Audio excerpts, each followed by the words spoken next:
ഇതൊരു കർഷകന്റെയും ഒരു കുഞ്ഞിക്കിളിയുടെയും സ്നേഹത്തിന്റെ കഥയാണ്. ഈ വീഡിയോ ഇഷ്ടപ്പെട്ടാൽ ലൈക്ക് ആൻഡ് ഷെയർ ചെയ്യുക, പിന്നെ സബ്സ്ക്രൈബ് ചെയ്യാനും മറക്കല്ലേ. എന്നാൽ വീഡിയോയിലോട്ട് പോകാം. ഒരു ചെറുഗ്രാമത്തിലായിരുന്നു മാധവൻ എന്ന കർഷകൻ താമസിച്ചിരുന്നത്. ദിവസവും ഉദയം മുതൽ അസ്തമയം വരെ വയലിൽ കഠിനമായി ജോലി ചെയ്തുകൊണ്ടിരുന്നു. ഒരുനാൾ വയലിൽ കുറുക്കൻ കടിച്ചെറിഞ്ഞ ഒരു പരിക്കേറ്റ കുരുന്ന് പക്ഷിയെ അവൻ കണ്ടു.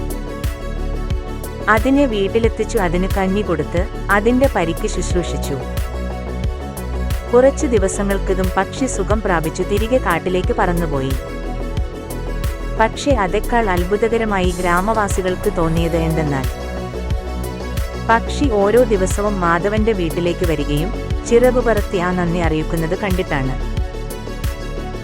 ഗ്രാമമൊട്ടാകെ അതിന്റെ വിശ്വസ്തതയെയും മാധവന്റെ ദയയെയും കുറിച്ച് സംസാരിച്ചു. ഗുണപാഠം: നമ്മുടെ ചെറിയ കാരുണ്യവും ഒരിക്കലും വെറുതെയാകില്ല. പ്രകൃതിയെ സ്നേഹിക്കൂ, അത് നമുക്ക് തിരിച്ചും സ്നേഹം നൽകും.